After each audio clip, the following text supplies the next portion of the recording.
presentarme otra vez. No sabía que me tocaba con un grupo que ya me conocía, pero para los que no me conocen aún, me llamo Cristian Oviedo González. Yo soy economista graduado de la Universidad del Valle. Eh, Soy docente de la Universidad de Caldas hace 6 años. Estos son mis contactos, si quieren apuntarlos o quedan en la presentación que queda en el Classroom. Este es mi WhatsApp o me escriben al correo electrónico. Y vamos a manejar un Classroom con el siguiente código 12RGELMF.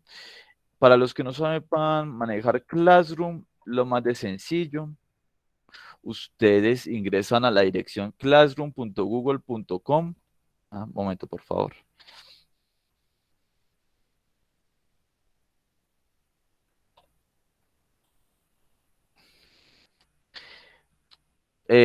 ¿Vuelven a ver mi pantalla?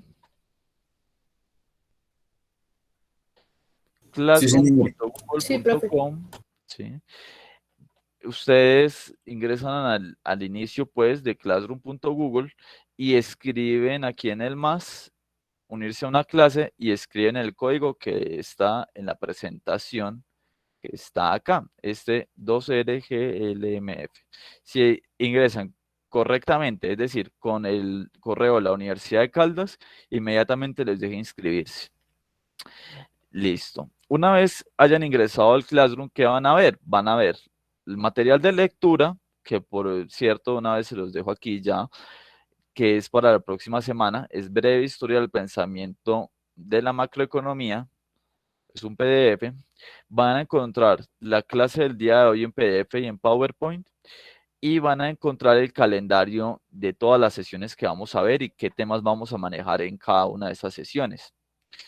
Si me alcanza el día de hoy, si se encuentran predispuestos, vemos adelantando la clase siguiente. Pero sí me gustaría que, que ustedes me dijeran si están predispuestos a esto una vez hayamos acabado el material del día de hoy. Bueno, vuelvo a la clase.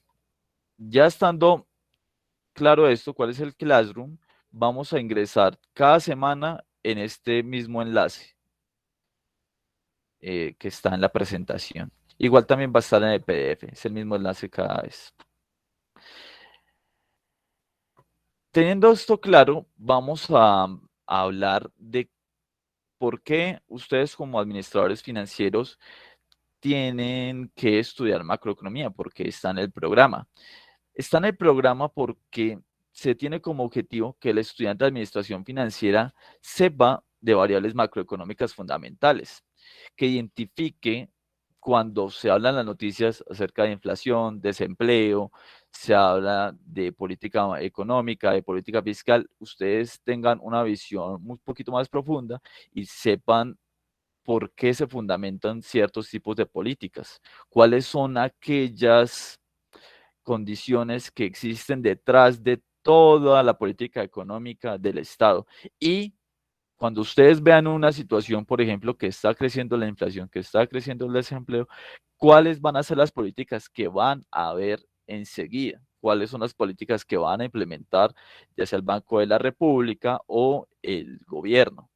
Que no son lo mismo, y lo vamos a ver en una clase que se va a llamar La historia de la política económica colombiana. Em, Listo. Vamos a ver también cómo podemos capacitarlos a ustedes en la interpretación de esos indicadores macroeconómicos.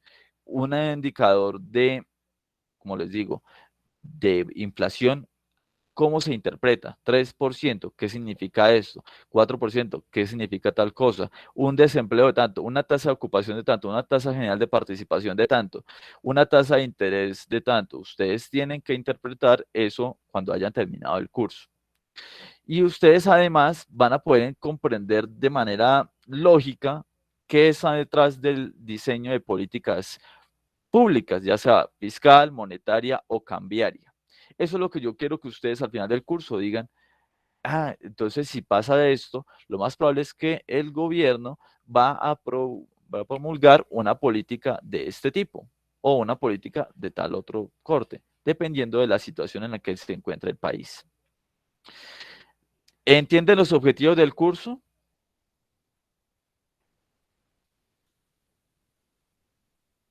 Sí, señor.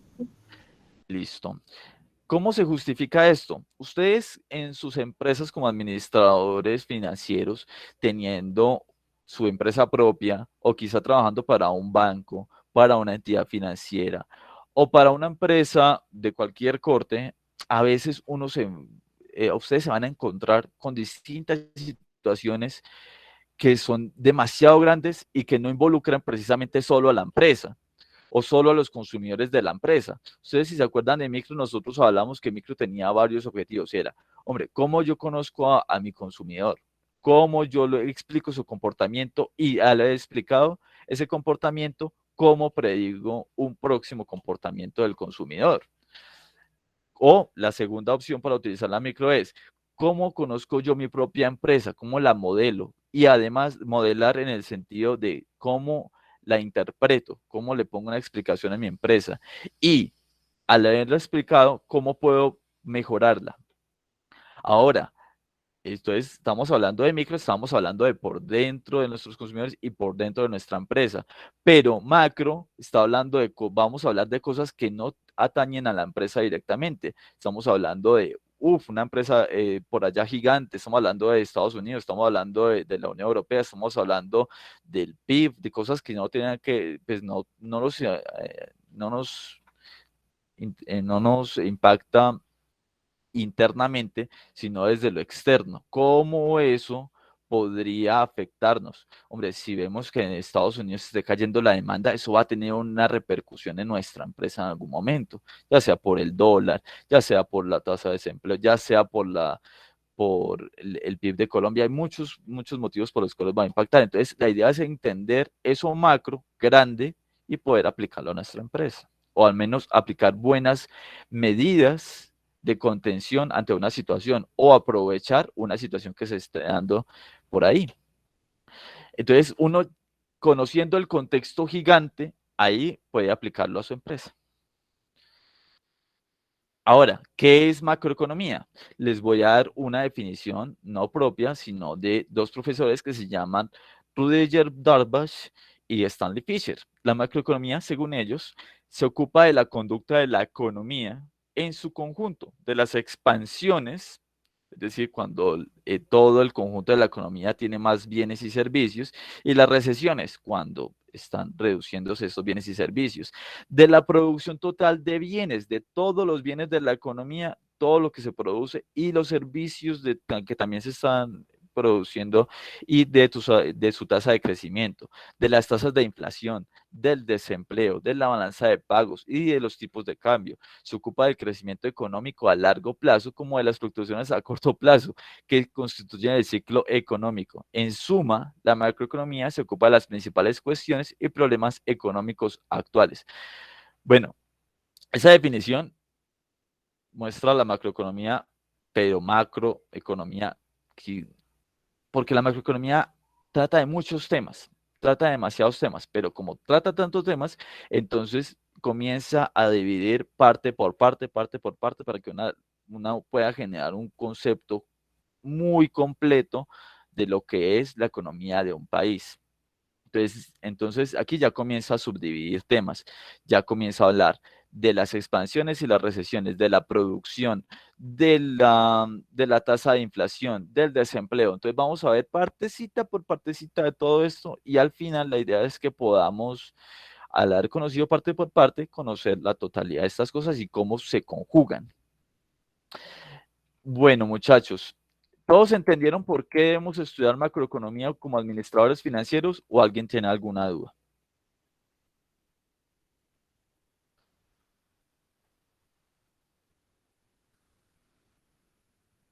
¿Les parece bien si continúo? No, profe. Sí, señor. Vamos para adelante. Sí, profe. Sí, Ay, profe. venga, yo estoy acá cometiendo un error gigante, por lo que yo moví estas fechas. Voy a mostrarles las fechas de manera correcta. Estas fechas las moví, por lo que el semestre se movió. Las fechas de los parciales van a ser, para que apunten por favor por allí si quieren, o igual eso está en el Classroom. 22 de septiembre Y esto va a ser el 20% de la nota final. Perdón, 20%, sí. 20% va a ser el 3 de noviembre. Van a ser y de todos estos temas. Este quizás es el más importante de todos los parciales, el segundo. Y por último, el último parcial vamos a hacerlo el 1 de diciembre y vamos a tratar acerca de los instrumentos de la banca central y el sistema monetario. 20, 20, 20. Y como en esta materia va a importar mucho lo que hagamos de talleres, la participación que tengamos en talleres y de los ensayos que yo les ponga. Esos talleres van a ser en clase, como les dije. Entonces vamos a tener 4 saloncitos, 4, 1, 2, 3, 4 saloncitos, y les voy a decir grupo persona por persona, dónde le corresponde. Clase 1, clase 2, clase 3, clase 4. Y van a responderme los talleres en clase, ¿sí? Son más de discusión. ¿Listo? Entonces, 22 de septiembre, 3 de noviembre y 1 de diciembre, 20, 20, 20 y luego vemos en, luego vemos en,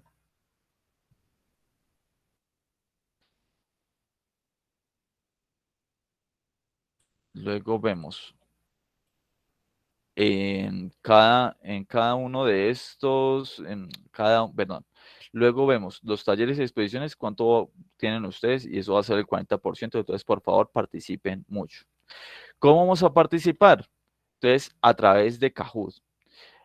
Vamos a dividir nuestro grupito, por favor, y vamos a entrar a los siguientes enlaces que les voy a escribir acá. 4 salones son 4 saloncitos. Entonces me hacen el favor y les voy a decir dónde entran ustedes.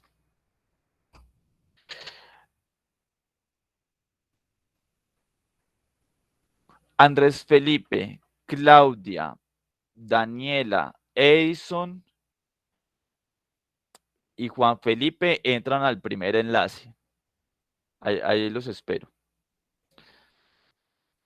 Juan José, Juan Sebastián, Kelly, Laura y Laura Jimena bueno, y la otra Laura entran al segundo. Luisa, Mayra, Manuela Martínez ingresan al tercero. María, Miguel, perdón.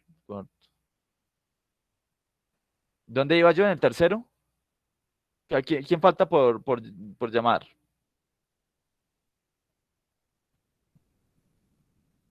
Mi profe. Bien. Bueno, entonces Miguel, Janier, Valentina ingresan al cuarto.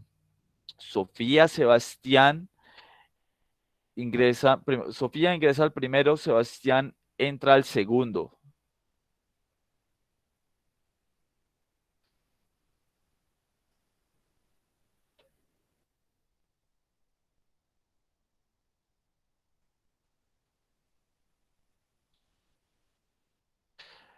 Muchachos, no se vayan a salir de este. Ya les vuelvo a decir los demás. Ustedes pueden estar en los dos.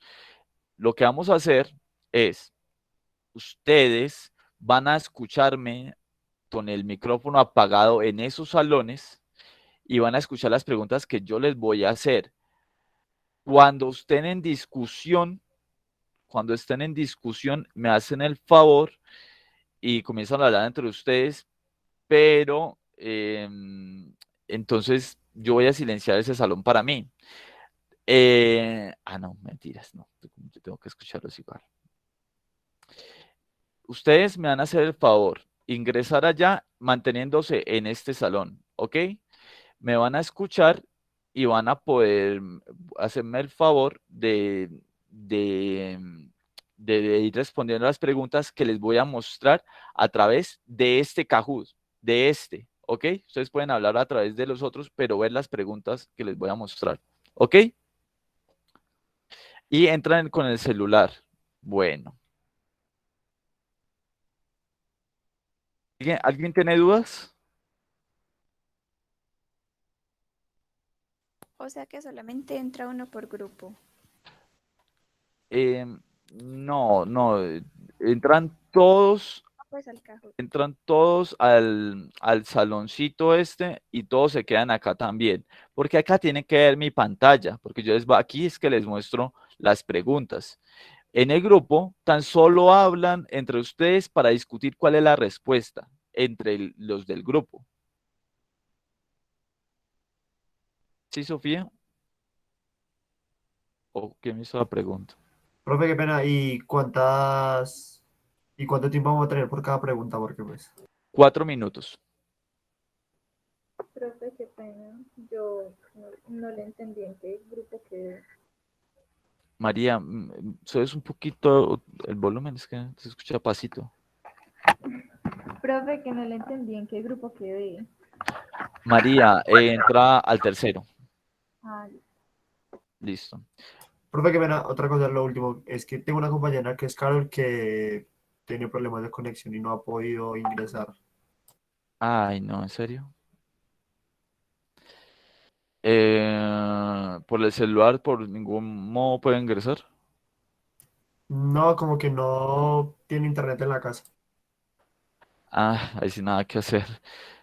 Nada, pues no pasa nada. Nosotros sabemos que hay estudiantes que tienen esos inconvenientes. Tiene que ver el video de la clase. Intentar la próxima estar. Profe, de pronto puede ir dando las preguntas y escucharlas porque me toca salirme de esta clase, porque yo sí estoy desde el celular, ya que mi computadora a veces se demora un poquito para aprender. Ay, no, ¿en serio? Qué embarrada. Profe, a mí me pasa igual, pero es porque yo estoy conectada con datos. Entonces, conéctense en su salón y sálganse de este. En su salón. Y a ellos tienen que decirle a ustedes cuál es la pregunta, ¿ok? Listo, profe. Listo. Si solo pueden estar en uno, en su salón, y ustedes dicen, por favor, dígame cuál es la pregunta. Bueno, entonces voy a hablar en cada uno de los grupos, voy a silenciarme acá y voy a decir a Profe, cada uno de los en grupos para que conclusión, vuelvan. profe, en conclusión, para cada grupo, solo uno en Kahoot, ¿cierto? No. Ah, sí, sí, sí, solo uno en Kahoot, sí. En Kahoot, sí, solo uno, con un Listo. celular. ¿Sí? Listo. Y se ponen nombres de equipo, no sé, los Galácticos, cosas así. Geraldine, hola, ¿cómo estás? ¿Acabas de ingresar? Hola, profe, sí, ¿cómo está? Bien, bien, bien. De un momento, por favor, te voy a dar el enlace del salón 4. Vas a ingresar a ese salón. Si puedes, te quedas en este y vamos a responder unas preguntas por Kahoot. Aquí en esta pantalla de este salón voy a compartir las preguntas. Tú ingresas al 4 y allá se acomodan para responder las preguntas. Bueno, eso me está tomando más tiempo del que yo pensaba. Bueno, sigo adelante. Voy a entrar a salón por salón y me voy a silenciar acá, por favor.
Ana Lucía Gaviria, ¿cómo vas? Acabas de ingresar.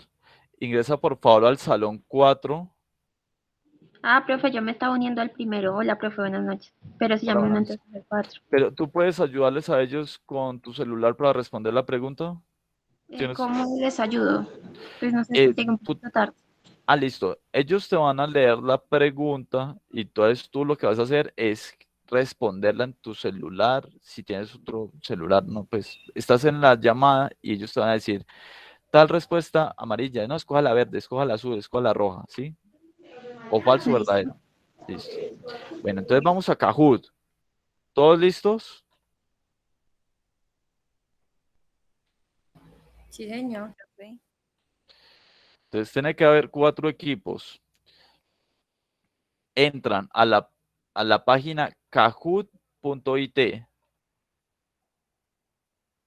como quieran. Con este código, estoy esperando 4 equipos.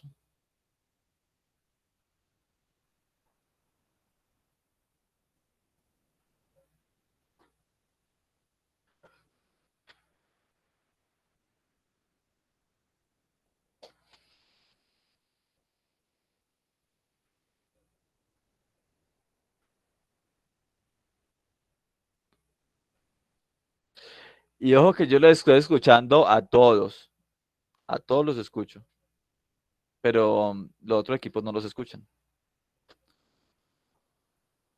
¿El Leones es el grupo 2 o el 1? Bueno, Equipo 1 hasta es equipo equipo 1. 4.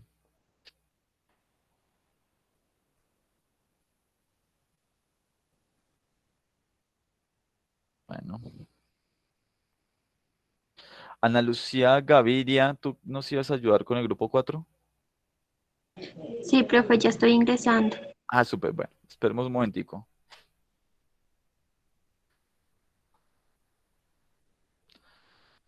Yo me voy a volver más ducho con esto para que lo hagamos mucho más rápido la próxima vez. L- Bueno, pero bueno, estamos entendiendo la metodología que vamos a utilizar todo el resto del semestre. Profe, ¿siempre van a ser los mismos equipos? No, los mismos grupos no. No sé, yo veo ahí y los voy acomodando cada semana.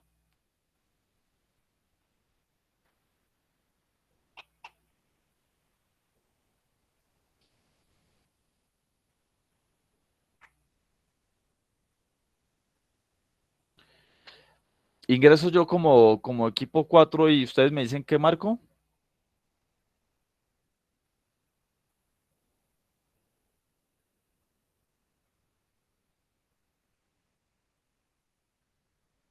como quieran, muchachos.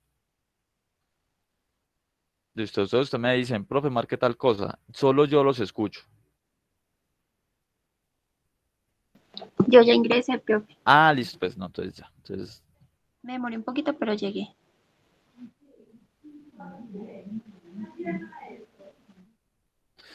en esto va a haber como una suerte de discusión cada semana. Me van a salvar de participar, no solamente dentro del grupo, sino que después llegamos al salón inicial y ahí le vamos a decir a tal persona, usted por favor comparta qué fue lo que hablaron en su grupo, qué fue lo que dijeron en tal situación. ¿Listo? Bueno, ¿listo equipo 4?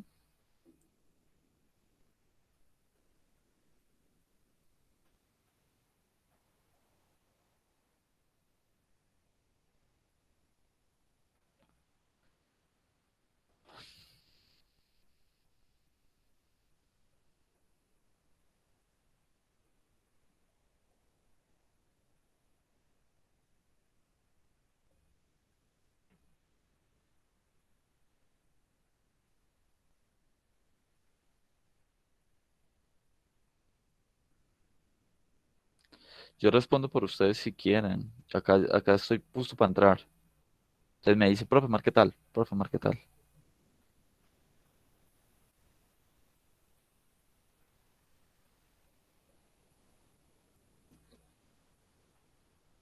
Ahí está, perfecto. Listo, vamos entonces adelante. Están viendo mi pantalla, ¿cierto? Sí, profe. Listo, entonces, aquí van a ver las preguntas. 3, 2, 1.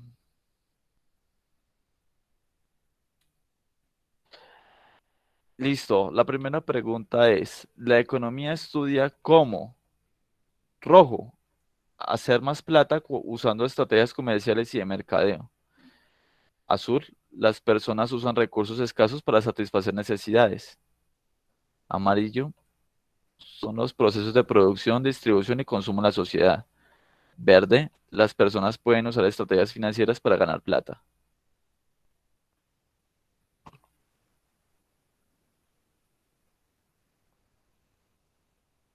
Amarilla.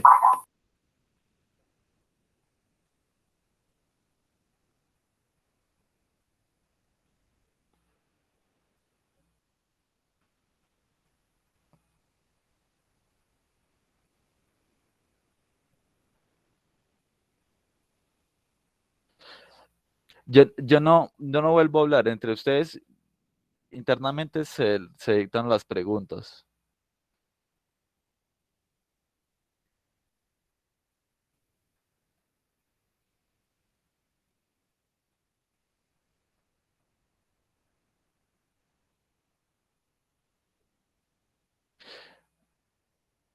Dejen silenciado el grupo inicial y solo hablen en su grupo.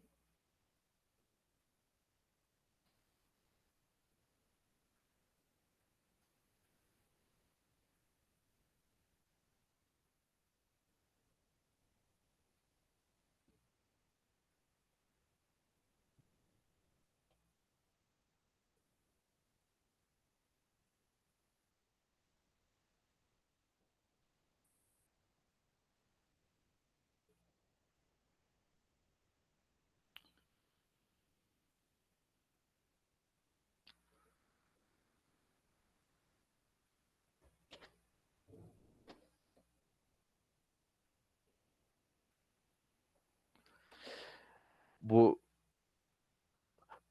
Bueno, muchachos, ahí los pongo a dudar porque mire que la economía, cuando nació por allá, ve muchachos, escuchen un momentico que yo lo escucho a ustedes y entonces me...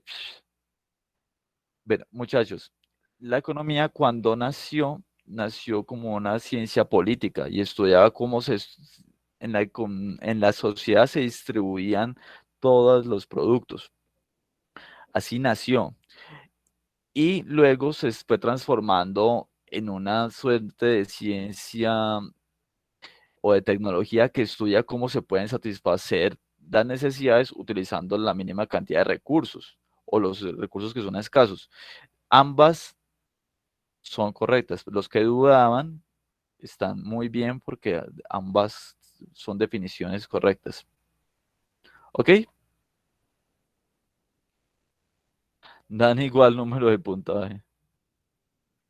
Ok. Pero muy bien que hayan dudado. ¿Seguimos? ¿Por qué unos tienen más puntaje que otros? Porque respondieron más rápido.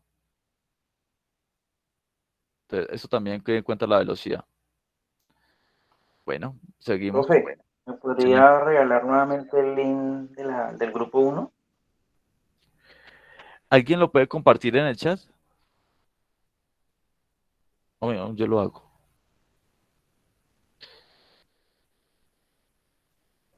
Ahí está. Ahí está el salón uno, ¿listo? Gracias. Gracias, Andrés Felipe. Seguimos. La ley de la demanda dice, me quedo callado.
volvemos,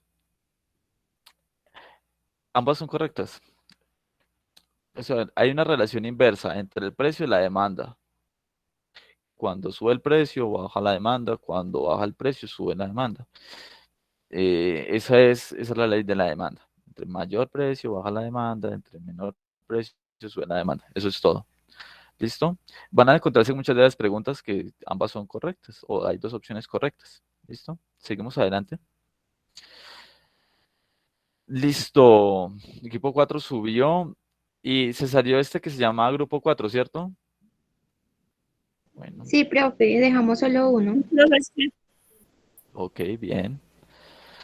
Súper. Sigamos entonces adelante. Esta pregunta es más triquiñuela. Por favor, estudienla bien.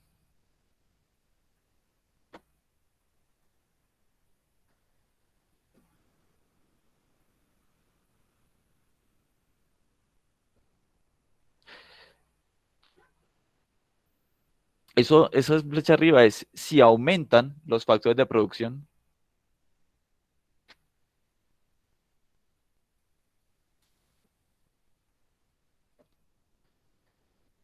La pregunta es, cuando hay rendimientos decrecientes a escala, si aumentan los factores de producción, la producción aumenta en escala menor.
Y yo lo estoy escuchando. No mentiras.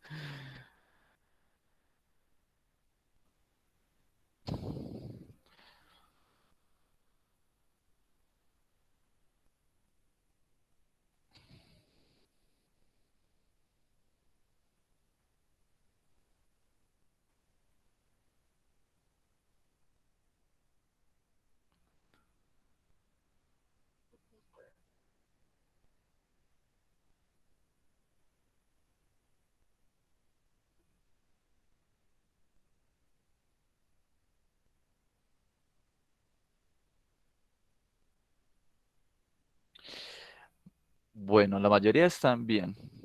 Estos rendimientos decrecientes lo que muestra son distintas situaciones dentro de la empresa o momentos de la empresa. Cuando hay rendimientos crecientes, no decrecientes, cuando la empresa comienza a vincular cada vez más factores, produce una escala mayor o una proporción mayor a lo que aumentó los insumos o los factores de producción.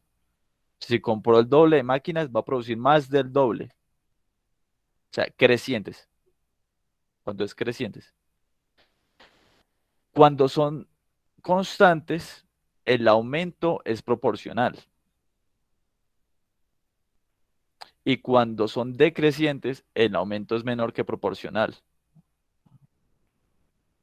Entonces, eso es lo que significa eso. La producción, cuando aumentan los factores de producción, aumentan en una proporción menor. ¿Sí? 7. 8. Bueno, vamos para adelante. Bueno, equipo uno cogió vuelo. Vamos rápido. Eso es una votación. Los administradores financieros, sigan.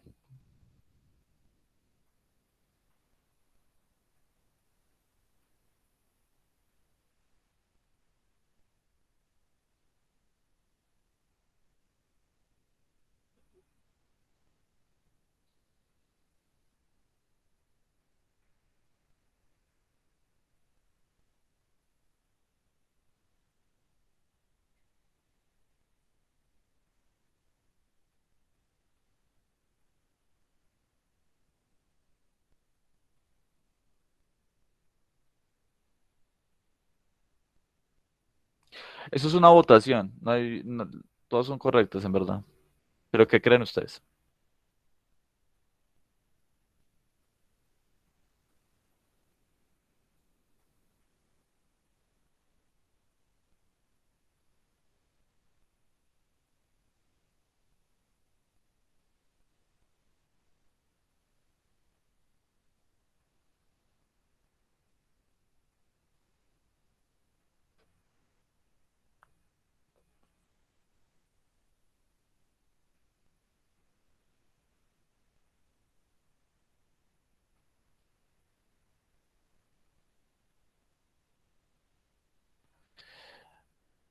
Bueno, votación, esto es que la mayoría de ustedes creen que es para comprender los políticos, los efectos de las políticas en las tasas de interés y el empleo. Sí, muy probablemente, esto es como la más conocida. La que menos votaron fue poder aplicar estos aprendizajes directamente en sus empresas y poder comprender la realidad económica de los países y regiones. Yo creo que, que más va por el lado de que se trata de entender cuáles van a ser los efectos de una política y con eso ya poder aplicar eso en las empresas. Pero pues como les digo, eso es más o menos de que ustedes por qué creen que se debe estudiar. Bueno, sigamos más adelante. ¿Verdadero o falso? Esto sí es de puro, ¿quién quiere decir millonario? Sigan.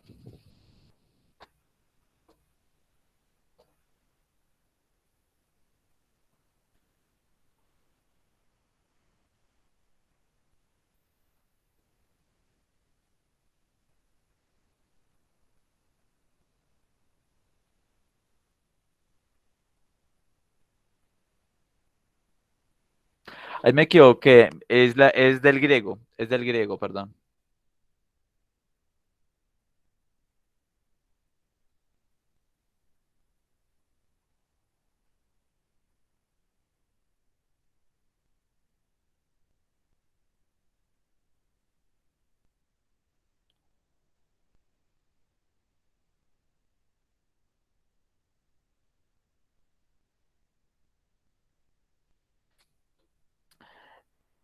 Me equivoqué aquí, es del griego,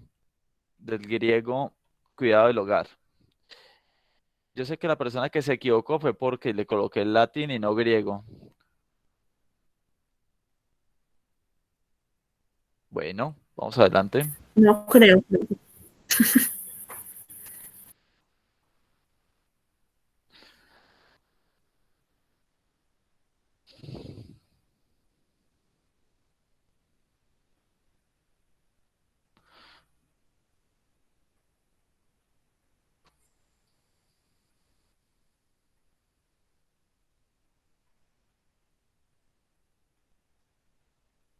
El que vote por Carrasquilla, por favor.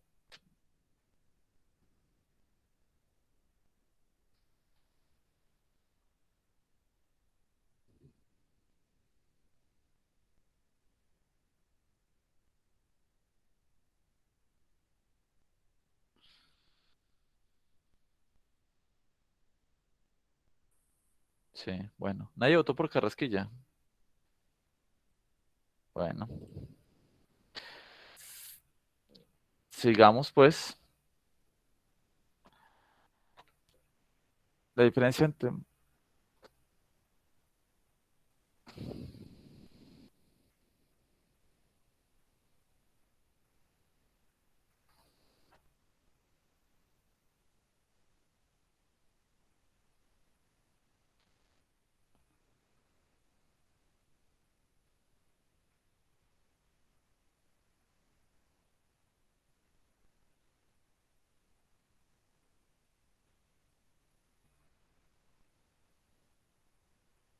Sí, la roja. La roja.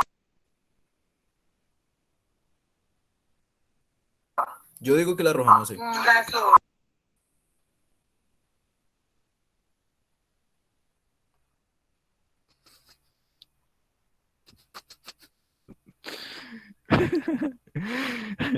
Alguien por ahí dijo que Clifford era rojo, entonces ¿por qué Clifford era rojo?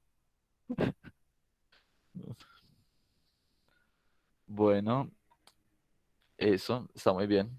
La diferencia entre la macro y la micro es que la macro estudia lo que son agregados de personas o, bueno, en el caso de corporaciones que están inmiscuidas en una región específica.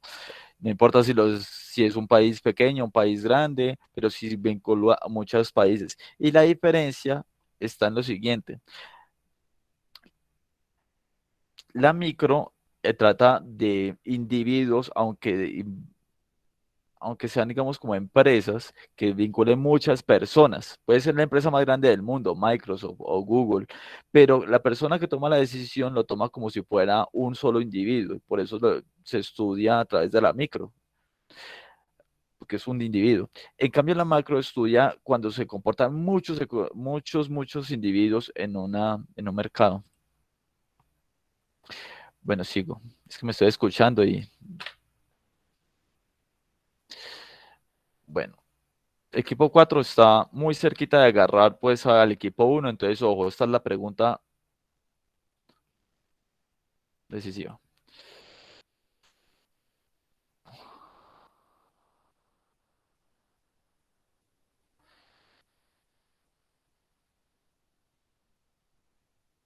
Eso.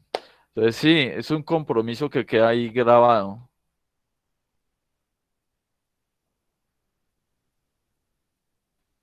Leones de tercero. Ay, les ganaron. No, no les alcanzaban a ganar al equipo 1. Lo tuvieron ahí. Muy bueno, muchachos.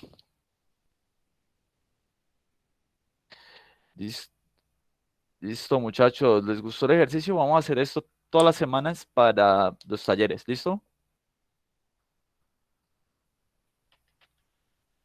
¿Sí les gustó? Listo, profe. Ya nos podemos. Sí, profe. Sí, profe, muy chévere. Salgamos del salón que nos tocaba de grupito y volvamos al salón inicial, ¿listo? Bueno, señor.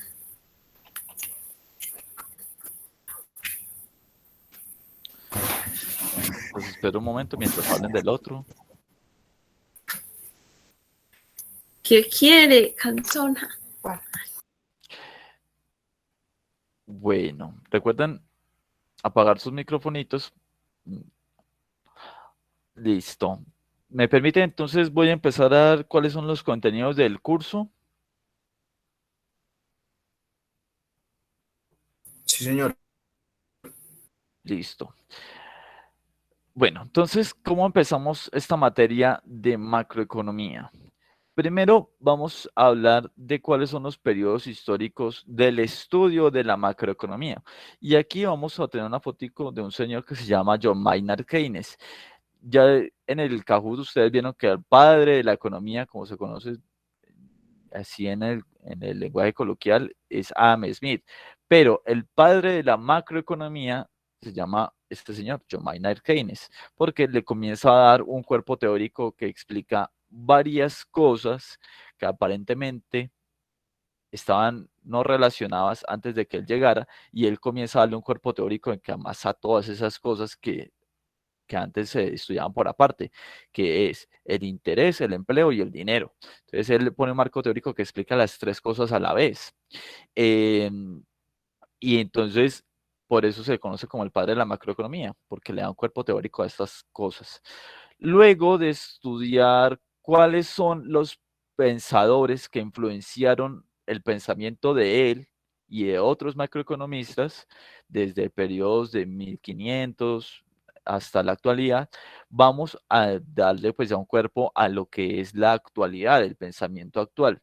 Uno de ellos, el cuerpo más básico, es cómo se comporta el flujo del ingreso-gasto y del flujo del dinero y de los bienes. Entonces le vamos a dar una formalización a esta idea de cómo es que el dinero pasa hacia las empresas, el dinero viene de las empresas a las personas como pago por servicios, los bienes pasan al lado de los consumidores, todas estas cosas vamos a verlas en esta segunda unidad.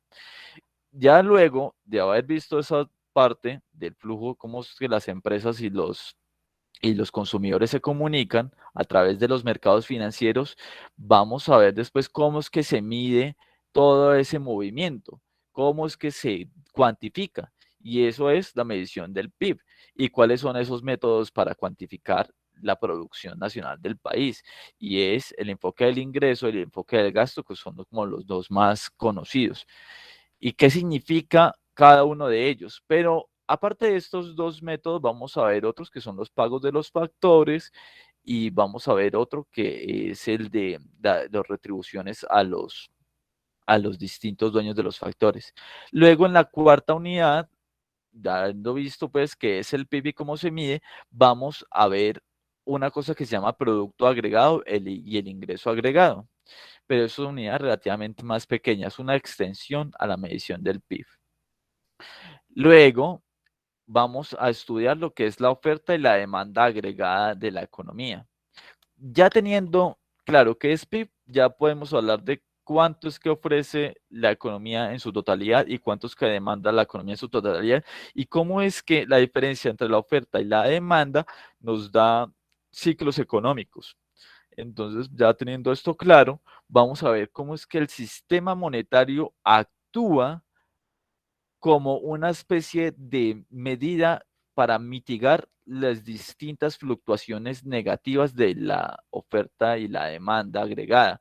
Es decir, cómo el sistema monetario es un instrumento que tienen los bancos centrales para influenciar en un momento de necesidad en la demanda. Es decir, como una especie, hagan de cuenta ustedes cuando ven estas escenas de películas, cuando una persona está muy mal y que le pegan un electroshock, pum, para que se despierte, pues el sistema monetario a veces funciona como esto, es como que le ayuda a la economía a reactivarse, pero tiene que hacerlo de manera muy cautelosa y no de manera a lo loco, ¿no? Solamente es una especie de labor muy de última instancia. Bueno, vamos a verlo cada uno de estos componentes. Vamos a ver por hoy cuáles son los periodos históricos de la macroeconomía, como les decía, la unidad 1, y qué influenciaba cada uno de estos señores que estaban vinculados allí. ¿Me permiten entonces empiezo con la unidad 1?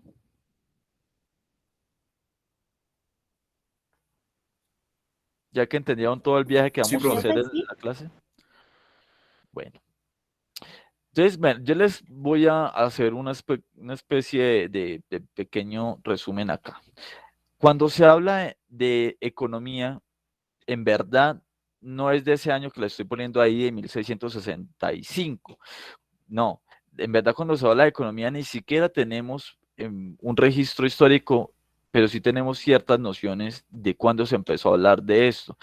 En el Viejo Testamento, no sé si ustedes sean creyentes, pero al menos saben que en el Viejo Testamento se habla mucho acerca de la construcción de la humanidad y de ciertas normas sociales que se debían llevar. En el Viejo Testamento, si ustedes lo han leído alguna vez, comienzan ya a hablar de normas sociales del comportamiento en la economía. Cobrar tasas de interés de tanto por ciento se veía mal y está escrito allá. Que trabajar tantas horas o menos de tantas horas estaba visto mal y está escrito ahí. O sea, cómo comienza a darle una especie de norma social y comienza a plasmarla y colocarle un valor social y decir, este comportamiento es bueno, este comportamiento es malo, es en cierta parte hablar de economía, hablar de política. Ahora bien, todas estas normas políticas se hablaban de cierta manera bajo preceptos morales más que científicos. La gente decía, no se debe hacer esto porque yo lo considero malo. No lo debo hacer porque lo considero, bueno, lo debo hacer porque lo considero virtuoso, pero no un concepto científico. Y este tipo de ideas se fueron plasmando en el ideario de los humanos. Y no fue hasta la antigua Grecia donde ya Aristóteles comenzó a hablar, bueno, pero ¿por qué esta norma deberíamos aplicarla, sí o no? Darle un concepto científico a de dónde sale la riqueza y cómo podríamos aumentarla. Aristóteles, pues, en base pues, a sus ideas y todo esto. Hubo un periodo de la historia muy grande donde hubo un gran declive de la investigación científica, entonces estas cosas como que se quedaron muy sueltas y no se continuaron. Cuando se hablaba de economía por allá en el oscurantismo, se hablaba de vuelta de lo que habíamos hablado en el Viejo Testamento, hombre, ponerle normas sociales basadas en preceptos morales. Entonces yo digo, no me gusta tal cosa, no me gustan las tasas de interés de tal manera. Punto, ponen la Biblia, lo ponen en la Biblia, lo ponen en sus normas sociales, lo dicen en la iglesia, pero no le dan la explicación eso cómo afecta en verdad a la economía y no le dan un cuerpo científico la explicación de esa situación. Entonces, ya con el Renacimiento, otra vez se le comienza a dar el cuerpo científico a qué se debe hacer, qué no se debe permitir en la economía, es decir, en el mercado. ¿Qué se puede implementar? ¿Qué no se puede implementar? ¿Por qué un impuesto se debería cobrar de esta manera? ¿Por qué no de la otra? Ahí ya se comienza a hablar de economía de manera científica, pero explicando por qué. Bueno, entonces volviendo al tema, en esos momentos donde se reactiva el pensamiento económico, no era de alguna manera liderado por economistas, no existían, como les decía anteriormente, Aristóteles era un filósofo, y aquí uno de los precursores del pensamiento liberal, que es William Petty, en 1665 en su Political Arithmetic, él comenzó a tener en cuenta unas cosas muy importantes, que fueron los derechos civiles, las libertades sociales y, entre tantas libertades sociales, la libertad de actuar en el mercado.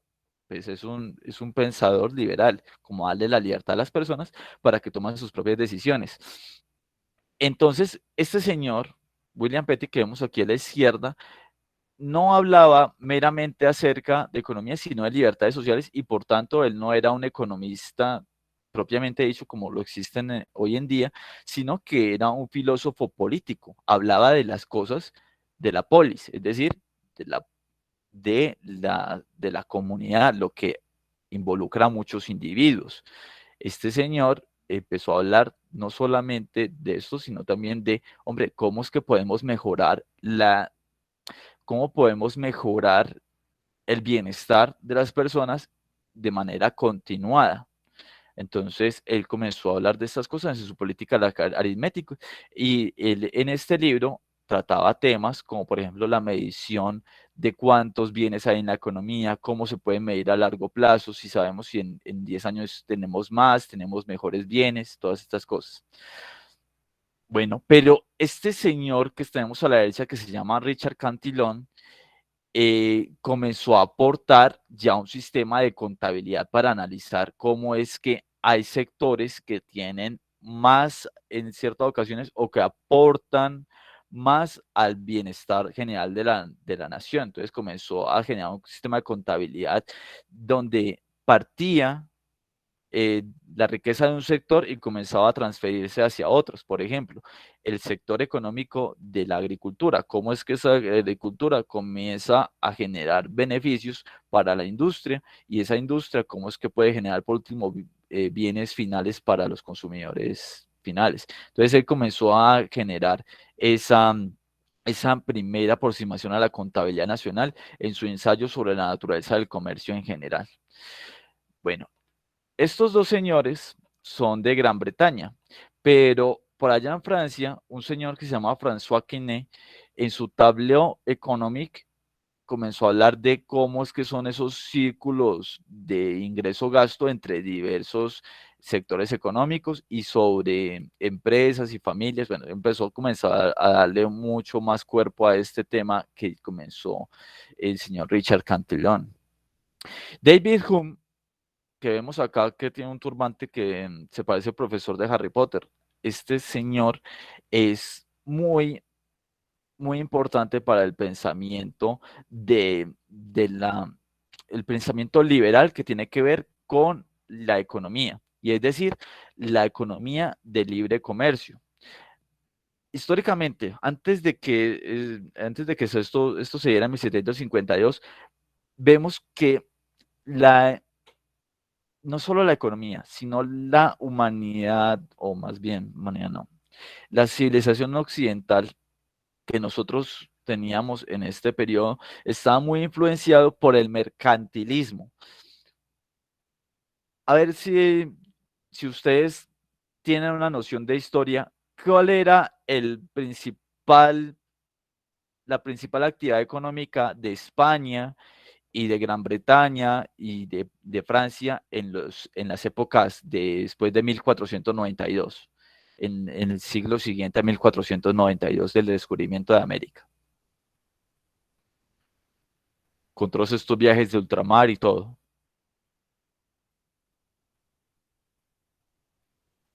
¿Qué piensan? Profe, era el comercio de oro, ¿no? Entre ellos, sí. Comercio de oro y el comercio de especias, de bienes en ultramar. Y estos señores que hacían esta actividad habían tenido mucha preponderancia en la toma de decisiones económicas porque eran muy ricos. Pero entonces habían propuesto un modelo económico donde ellos básicamente cerraban la economía de su país, aun cuando iban a comerciar con otros o a sacar oro de otros países o algo, internamente eran muy cerrados.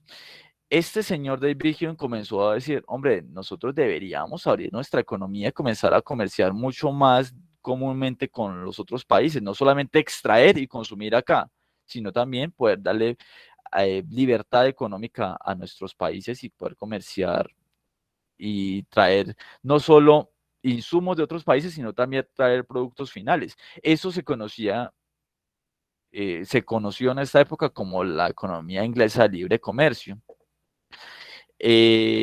A diferencia de lo que estaba en el tiempo inscrito y era el mercantilismo y era simplemente, o que se llamaba capitalismo comercial, y era simplemente ir a sacar insumos de otros países y consumirlos internamente. Bueno, luego, ya después de David Hume, que fue una especie de contemporáneo de Adam Smith, este señor David Hume le dio muchas bases a Adam Smith para lo que fue su investigación sobre la riqueza y causa de la sobre la causa de la riqueza de las naciones.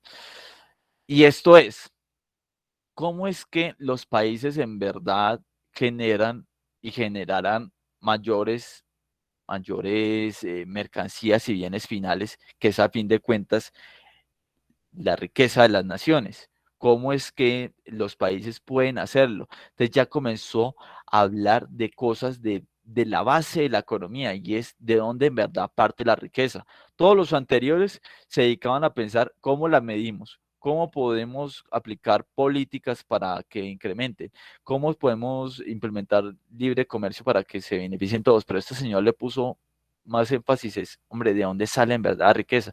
Y ahí fue que su investigación pues dio como resultado que la riqueza en verdad parte es de la industrialización. Bueno, él no lo vio tanto, pero del crecimiento de las industrias, del trabajo aplicado, del capital. Y este señor que sigue aquí a la derecha, David Ricardo, que eh, fue continuador de sus ideas, comenzó a aplicar esos conocimientos en política y tributación. ¿Qué es esto?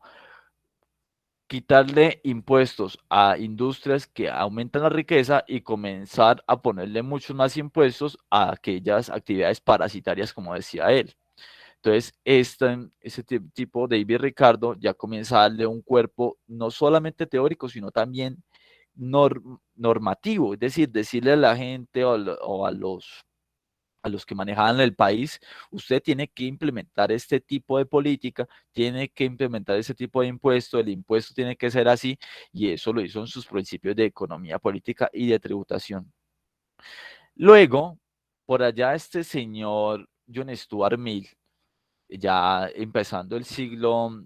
terminando el siglo XIX, este señor John Stuart Mill no solamente hablaba de los agregados económicos y de todo el agregado de personas, sino que intentó explicarlo desde un comportamiento individual. O sea, hombre, sí, es verdad lo que decía David Ricardo de Adam Smith, pero ¿qué pasa en la psiquis de un individuo que lleva a que se sienta mejor cuando lo tributan de esta manera o no? ¿Qué pasa si un impuesto de esto se lo colocan al consumo y qué impacto va a tener esto en sus comportamientos futuros? Y por ende, cómo esto va a impactar a lo macro, ya cuando sumamos a todos los individuos. Entonces ahí ya le metió más cuento a lo microeconómico. Entonces, si Adam Smith es el padre de la macroeconomía, podríamos decir, alguien por ahí de pronto me puede matar, no sé, pero que John Stuart Smith es el padre de la microeconomía. Y ya John Maynard Keynes, en el 32, cuando generó su teoría que amalgaba toda la explicación de la ocupación, es decir, el empleo, la tasa de interés y el dinero, y explica todo de manera conjunta, es el padre de la macroeconomía, porque él ya comienza a darle un cuerpo teórico a todas las cosas de manera conjunta, y que todo tiene que ver con todo. Entonces, ahí es donde llegamos al día de hoy a lo que tenemos hoy en día, el cuerpo de la macroeconomía que explica todas las cosas a la vez y no una cosita por aparte. ¿Qué tenemos el día de hoy? Este señor Higgs, que cogiendo la teoría de John Maynard Keynes, expuso todo en un modelo que vamos a ver acá, que se llama el ISLM, que explica todas estas situaciones de manera conjunta con unas grafiquitas muy sencillas y que vamos a ver y que ayudan a posicionar la política macroeconómica y ayuda a darle un cuerpo comprensible a las personas. Luego tenemos al señor Milton Friedman, ya en 1968, que le pone un freno un poquito a los keynesianos mucho más estrictamente hablando, y les pone un freno con su monetarismo moderno. Y él, a ver, es que no quiero spoilearlos, pero él lo que hace es de alguna manera ponerle una suerte de explicaciones mucho más realistas a las teorías keynesianas, que eran un poquito jaladas de los caballos a veces, y les pone un aterrizaje que ayudó a la teoría keynesiana nueva a ajustarse. Entonces, la teoría keynesiana tuvo un reajuste de acuerdo a los descubrimientos de Milton Friedman, que hoy en día conocemos como la teoría keynesiana nueva. Si bien Milton Friedman es el padre del monetarismo, pues la teoría keynesiana nueva, que tuvo ciertos ajustes gracias a él, pues sigue una línea propia. Luego tenemos a estos señores de la teoría de los ciclos económicos reales o la nueva escuela clásica, que son un poquito contrarios a la teoría keynesiana y que intentan explicar el aumento de la riqueza de las naciones no a través de cambios monetarios, de ese interés ni nada de eso, sino que para ellos esto solamente tiene relación con variables reales de la naturaleza y del capital, como son los avances tecnológicos, la educación, entre otros. Conclusiones. Simplemente ustedes vieron un gran resumencito que van a leer, por favor, en la lectura que les dejé en el Classroom, pero van a llegar a esta conclusión en esta lectura, o mejor dicho, en la lectura llegan a esta conclusión. Primero, en el corto plazo, los cambios en la demanda agregada afectan el producto, es decir, para los ojos de los economistas, la producción no solo se puede ver desde el lado de la oferta, sino que la demanda afecta las expectativas de los productores, por ende, cuando hay un cambio en lo que las personas están requiriendo en la economía, eso también va a generar un cambio en cuánto las empresas van a utilizar de recursos y por ende cuánto van a emplear, y eso genera un círculo económico. Por eso es que las expectativas en la demanda son tan importantes para la producción de los países y también para cuántos empleados van a haber. Mejor dicho, también cuánta tasa de desempleo va a haber. Entonces, la demanda es súper importante también en la economía. Eso es una conclusión actual de todo lo que todo lo que hablaron todos los pensadores anteriormente vistos. Las expectativas entonces juegan un rol determinante en el comportamiento de la economía. Esto derivado pues de lo primero, lo que las empresas esperan de lo que van a los consumidores a necesitar. Eso es súper importante. Tercero, en el largo plazo el producto retorna a su nivel natural. Sí, la economía tiene una línea tendencial y es que siempre hay un crecimiento de alguna manera sostenido en el tiempo, más allá de las fluctuaciones, que dice, hombre, el país está generando más producto, tiene más maquinaria, tiene más casas y va creciendo en cierto ritmo. Y a veces, no a veces, perdón, la mayoría de veces estamos en momentos de crecimiento y de crecimiento en torno a ese crecimiento natural, pero siempre hay una especie de inercia hacia el crecimiento natural de la economía. Entonces, no se puede crear una especie de impulso artificial en la economía para que crezca más allá de su nivel natural, ¿no? La economía tiene un punto natural que es importante reconocer para no generar sobrecalentamientos financieros y monetarios. Profe, o sea que ese crecimiento natural de la economía de todas formas se podría relacionar, no sé, digamos, con nosotros como Colombia. Claro. O sea, es como decir, en Colombia, lo que tú me estás diciendo es, en Colombia tenemos un nivel natural de crecimiento. Y ahorita pues obviamente con lo que está pasando que la economía está empezando a aumentar, bueno, en ese momento aumentar nuevamente pues ya por la apertura económica, pero va a seguir creciendo con esa economía natural. Sí, sí. Puede que se haya dado una coyuntura importante en todos estos 2 años en donde hemos tenido, digamos, de alguna manera un bache y que ese nivel natural no se ha alcanzado por el momento, pero la economía siempre tiende hacia él otra vez y volvemos a utilizar los mismos recursos que utilizaríamos o que estaríamos utilizando antes. Ese es un nivel natural. Y la tasa a la que crece ese nivel natural, pues va a ser dependiendo de cuánto aumenta la tecnología, de cuánto aumenta el número de personas, de la educación, del capital humano, todas estas cosas. Ese es el nivel natural. ¿Por qué es tan importante reconocerlo? Pero sí me entiendes que es el nivel natural, ¿cierto? Sí, señor. Sí. Es como hacia dónde iría la economía en una situación, digamos, sin coyunturas. Ese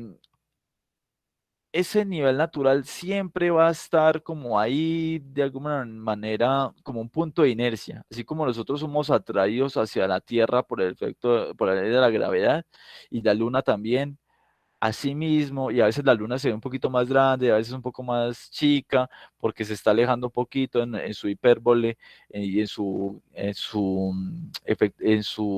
gravitación parabólica, pero, o mejor dicho, en su giro no en un círculo perfecto, sino una parábola. A veces, la economía a veces tiende así, a veces tenemos una economía que crece, por fuera de lo natural, pero en un momento otro que crece por fuera de su nivel natural o por debajo de él, pero siempre está girando en torno a él, siempre está girando en torno a él. El reconocer eso, el reconocer ese crecimiento natural y que a veces hay coyunturas que nos llevan por encima de él o por debajo de él, nos da el último reconocimiento. La política monetaria, la política de cuánto dinero hay en la economía, nos ayuda en momentos en que la economía no está en su nivel natural, ¿sí? Es como cuando ustedes van al doctor, muchachos. Ustedes van al doctor y a veces ustedes se sienten como un poquito pasados de peso, ¿cierto? A veces están por debajo de él, ¿cierto, muchachos? ¿Qué les dice el doctor cuando están subidos de pesito? Que hay que bajar. Comer menos, hacer ejercicio, todo eso. Cuando están, ¿cierto? No les dice hay que bajar, no les dice cómo. Ahora, cuando ustedes están por debajo del peso, ¿qué les dice?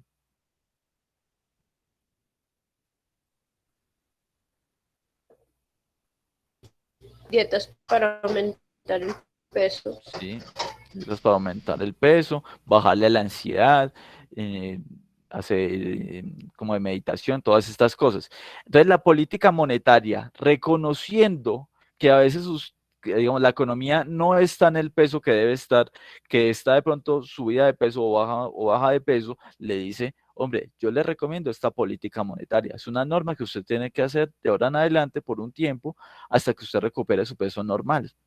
Esa es la política monetaria, es ese doctor que les dice a ustedes, hagan lo siguiente, para que vuelva a su peso normal. Entonces, esa es la macroeconomía, estudiar, es medir primero cómo estamos, cuáles son los indicadores con los que vamos a medir esta situación de cómo estamos. O sea, en el caso de una persona es cuánto mide, cuánto pesa, cuánto debería pesar. Y en el caso de una economía es, hombre, cuánta producción tiene, cuál es la inflación, cuál es la cantidad de base monetaria que tiene. Y ya con esas mediciones le dice, bueno, vamos a tener esta política, vamos a bajar el número de dinero que tenemos, vamos a bajar la tasa de interés, vamos a bajar la cantidad de dinero que hay o aumentarla. ¿Listo? Esa es la macroeconomía. Cómo medirla, cómo poner una política que es una receta para poder llegar a un punto equilibrado de la economía, o mejor dicho, retornar al nivel natural. ¿Entendidos todos estos temas?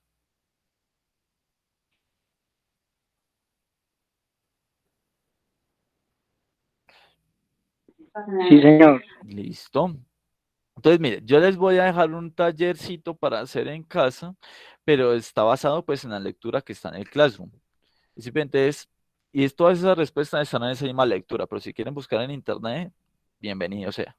Primero, investiguen cuáles son las principales propuestas de la nueva escuela clásica en macroeconomía. Además, quiénes son los principales autores de esta rama. Sigamos. La 2 es, investigue cuáles son las principales propuestas de la nueva escuela que inicia en la macroeconomía y quiénes son sus principales autores. Tercero, realicen un paralelo entre la nueva escuela clásica y la nueva escuela keynesiana, o sea, divida, y basado en este concepto del vaciado de los mercados. De nuevo, eso está en la lectura. O mejor dicho, la capacidad del mercado para igualar la oferta y la demanda. ¿Cuáles son las diferencias en los conceptos entre estas dos escuelas y por qué se diferencian en este aspecto? Luego, la cuarta pregunta es, en preparación para la próxima clase, indague sobre la relación entre la macro y la micro y los instrumentos de control macroeconómico. Los vamos a ver, pero igual sería bueno que ustedes vinieran ya preparados para ello.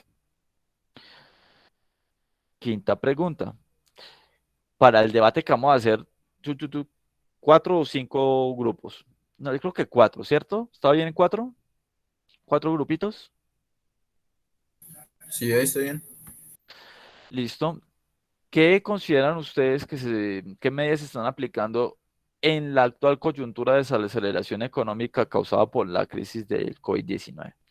¿O qué se ha aplicado en todos estos momentos de crisis de COVID-19? ¿Qué medidas? El doctor que les dijo, bueno, vamos a hacer tal dieta, vamos a aplicar tal actividad, vamos a hacer tal ejercicio. No, ¿qué ustedes ven y cómo lo plantean? Entonces vamos a llegar. Vamos a empezar la clasecita con unas cuantas cosas. Vamos a pasar al salón, a los salones de debate y luego volvemos a nuestro salón normal y me van a explicar qué han hablado en sus grupos. ¿Listo? Basados también, obviamente, en la lectura que les dejo en el Classroom. ¿Todo entendido, muchachos? Señor. Sí, señor. Todo claro. Listo. Yo no Profe, ¿usted quiero. lo deja como taller ahí en el Classroom? Están al final de esta presentación, pero si quieres se lo dejo ahí apartecito. Lo dejo Ah, ahí. no, no, no, profe, como para entregarlo, pues. Ah, sí, sí, ahí está. Ahí va a quedar. Entonces, no individual, porque si no, se me va la vida calificando. Eh, Escojan grupos, por favor. ¿Cuántos somos, muchachos?